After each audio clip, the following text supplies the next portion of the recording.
This album is one of Benny's very big highlights. Hey! So, today I want to talk about Benny's fourth album for his band Benny Anderssons Orkester, klang jubeltid from 2011, and the many reasons why I think this is one of Benny's masterpieces.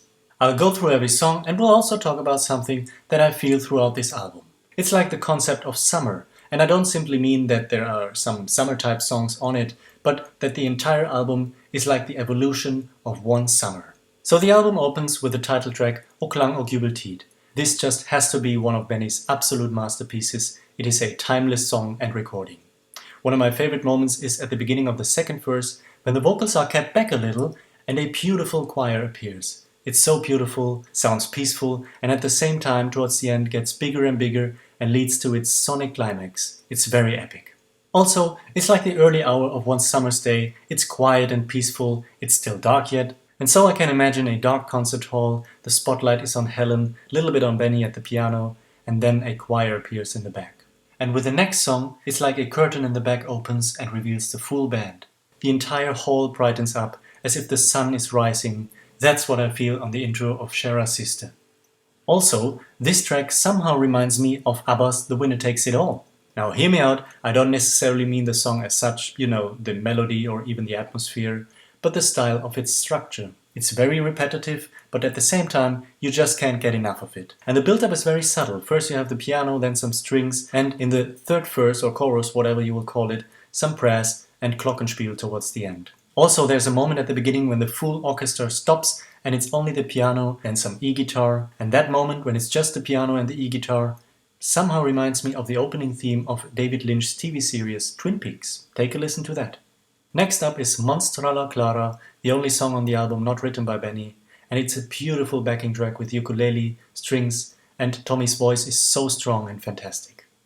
Midsummer Polka. Now, you really have to like these type of songs, and I just love it. With this song, summertime is really there, and that's probably why it fits so good in between these tracks, even though it's quite a contrast to the style so far. But that's another genius of this album. There are so many different genres and musical styles, but it still maintains a coherence. I don't quite know how Benny does it. Also with this song, the longer it keeps going, the more I have the picture in my mind of Benny getting so much joy out of this song on stage. This song is very special. First, we have this very beautiful piece at the beginning with just Helen and Benny on the piano. It's peaceful and quiet. But all of a sudden, the full band kicks in with this strange plodding beat. But it works. I get so much fun out of this song, and I really love those glorious presses towards the end, playing a counter melody. This song is the second out of 3 polka type of songs, and I always liked it from the beginning. It could be straight out of Benny's first solo album from 1987, Klinga mina klockor. And again, towards the end, you would think it's finished now, but it just keeps going on, one more time and another time. It's just so good. This must be one of Benny's strongest pop tunes. Again, it just keeps going and gets better and better, and at some point you just can't help but move your body to it.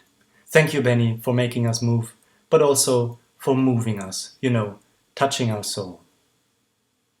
This is one of my personal highlights, another instrumental, this time mainly with Benny on piano, then those strings come in, and it's really like a classical piece, very Mozart-esque. And again, it just keeps going and going. You feel it must be over now, but then he leaps the entire melody into this marvelous chord progression.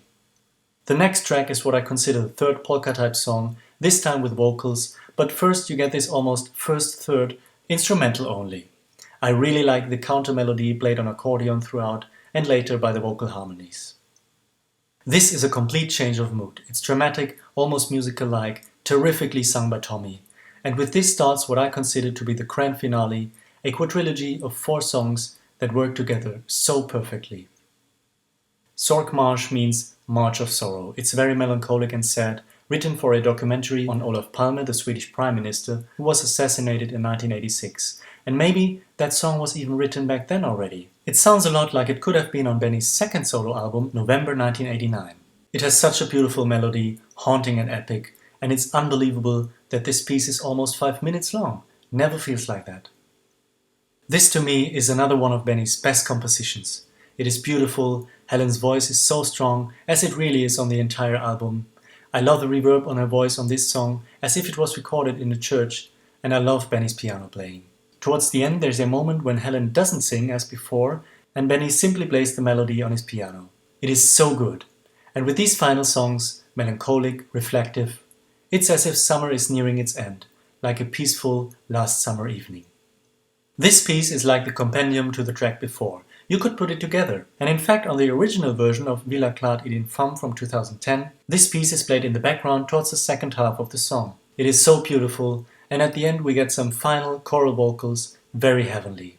As I said in the beginning, there are many reasons why I think this album is one of Benny's big masterpieces. Every song is really good, the vocals are strong, and the band is in perfect shape. But it's not just like a collection of songs, there is a concept behind it, and the flow is absolutely flawless. And even though there are many musical contrasts, it holds together perfectly. There are typical Bauer songs, some ABBA-esque pop tunes, there is polka, Swedish folk and classical influences, as well as pieces for musical and choir.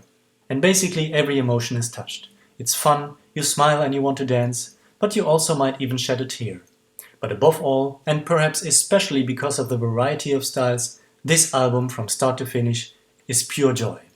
Do you have any special memories with this album? Let me know in the comments below. And if you have never listened to this album, what are you waiting for? Alright, until then, hey do!